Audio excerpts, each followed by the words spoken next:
بسم الله الرحمن الرحيم.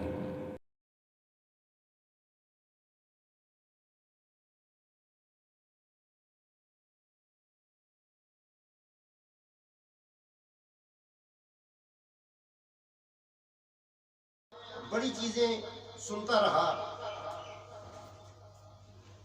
بہت سی باتیں ایسی کہ جو حقائق پہ مبنی ہے،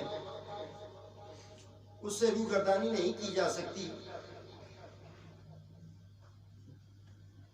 دیکھیں، ہر چیز کی نفی کی جا سکتی ہے۔ اختلافات انسان میں ہوتے ہیں، اختلاف رائے کا حق ہر بندہ رکھتا ہے۔ ہر بندے نے اپنے انداز سے،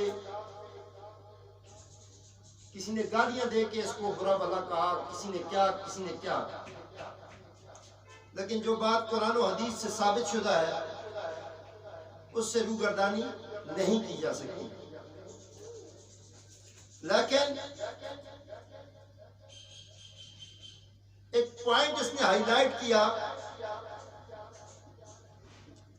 کہ جی اولیاء اللہ جو ہیں، چاہے خواجہ غریب نواز ہو،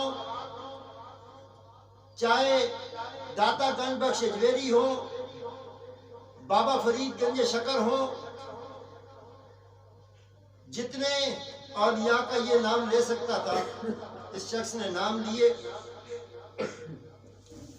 نام اس کو گالی دیتے ہیں، نہ اس کو برا بھلا کہتے ہیں، لیکن اتنا ضرور کہتے ہیں کہ اس نے کہا کہ انہوں نے قرآن کا ترجمہ کیوں نہیں لکھا؟ اگر انہوں نے دین کے لیے کچھ کام کیا تو انہوں نے قرآن کا ترجمہ کیوں نہیں لکھا؟ کل تک اس کی باتوں سے اختلاف نہیں تھا کہ بابے تھے کچھ شاعری نہیں، کیونکہ بعض موجودہ حالات کے پیش نظر گلی گلی میں، محلے محلے میں سگریٹ بھر کے پینے والے کو بھی بابا ہی کہتے ہیں، چرس پینے والا بھی بابا ہی ہے۔ لیکن جس بابے کا ذکر ہم لوگ کرتے ہیں نا، تم بابا فرید کو ان بابوں سے نہ ملاؤ، داتا علی اجمیری کو ان بابوں سے نہ ملاؤ، خواجہ اجمیر، خواجہ محی الدین چشتی اجمیری کو ان سے نہ ملاؤ، تم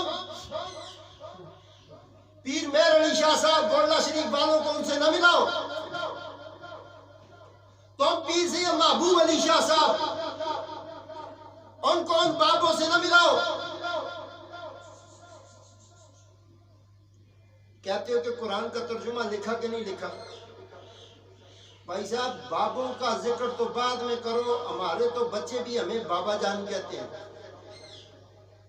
آپ کے بچے شاید آپ کو پاپا کہتے ہو۔ ہماری زبان میں پاپا آدھا کلو ہی ہوتا ہے، اور الحمدللہ ہم کلو سے بھی زیادہ ہیں، بولو سبحان اللہ۔ تمہارے بچے تمہیں پاپا کہتے ہوں گے۔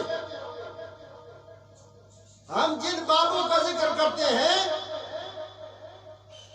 ان بابوں نے تعویذات کا حکم نہیں دیا ہمیں کہ تعویذات لو اور بانٹو۔ جن چیزوں پہ تمہارا اختلاف ہے ان میں ہم بھی اس چیز کے قائل ہیں۔ اللہ کے ولیوں نے کب کہا کہ ہماری مزارات کو آ کے سجدہ کرو؟ کس ولی نے کہا کہ ہماری مزار کو سجدہ کرو؟ ایک روایت نکال کے دکھاؤ۔ کسی روایت میں یہ ثابت نہیں ہے کہ کسی اللہ کے ولی نے کہا ہو کہ مجھے سجدہ کرو۔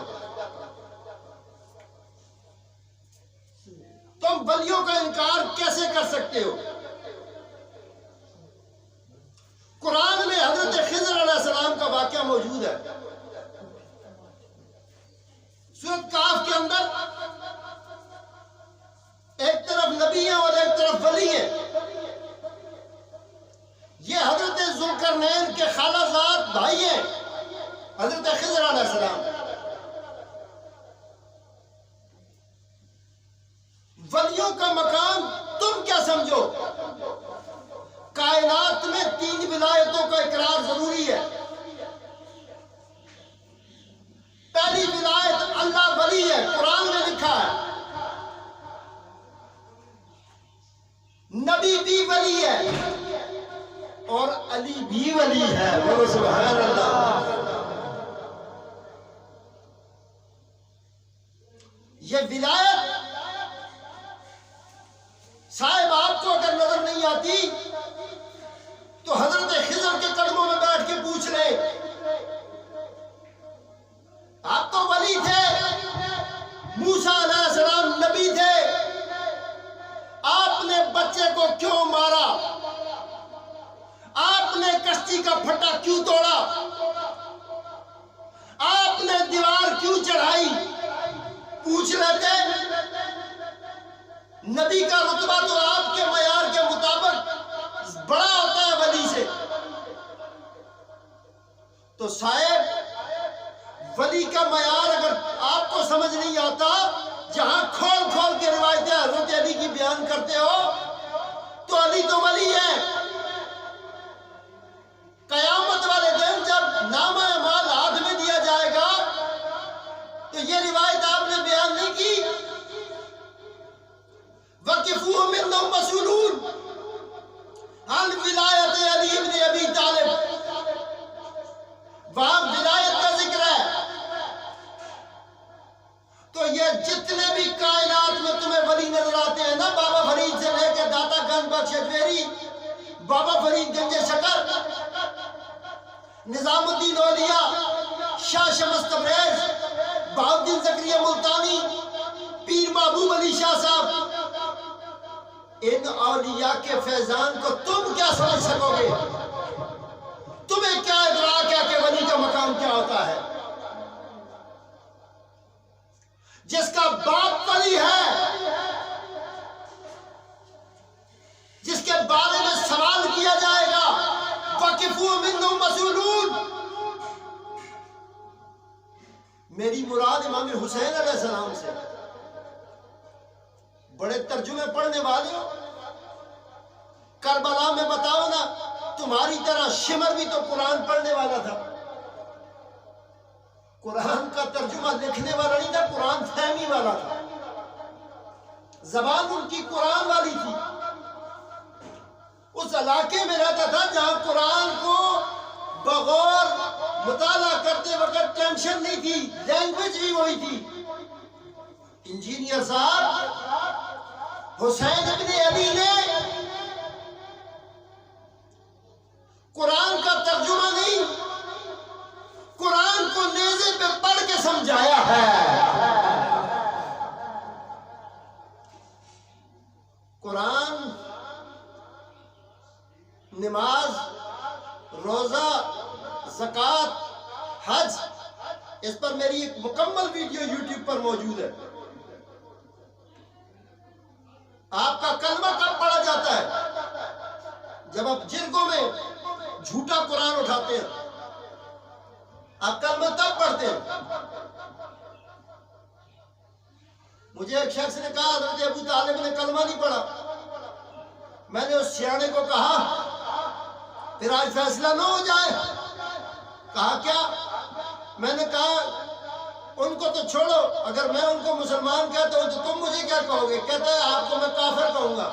تو میں نے کہا پھر آج فیصلہ ہو گیا, میں ویسا کافر ہوں جیسا ابو طالب کافر تھا, اور تو ویسا مسلمان ہے جیسا یزید مسلمان تھا. کلمے کی آڑ میں جھوٹی قسمیں اور جھوٹے گواہ پیش کر کے عدالتیں قائم کرنے والوں, تم نے کلمہ پڑھا تو جھوٹ بولتے وقت. تم سے نماز کا کہا گیا تو نماز فر فر آتی ہے, ترجمہ بھی آتا ہے. نماز پڑھنی تو آتی ہے, نماز بچانی نہیں آتی. تمہیں کیا پتا کہ اسلام کیا ہے؟ ارأیت الذی یکذب بالدین, دین کو جھٹلانے والوں, بابے تے شاہی کوئی نہیں. میں تمہیں کہوں تیرا باپ کوئی چیز نہیں ہے. وہ کسی شخص نے اپنے بچے کے شولڈر پہ ہاتھ رکھا.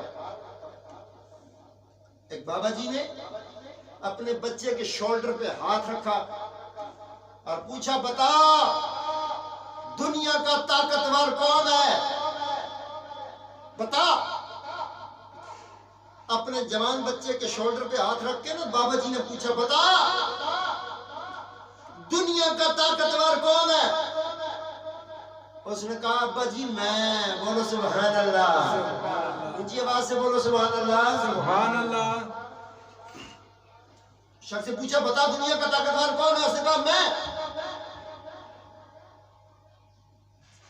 باپ بڑا رنجیدہ ہوا.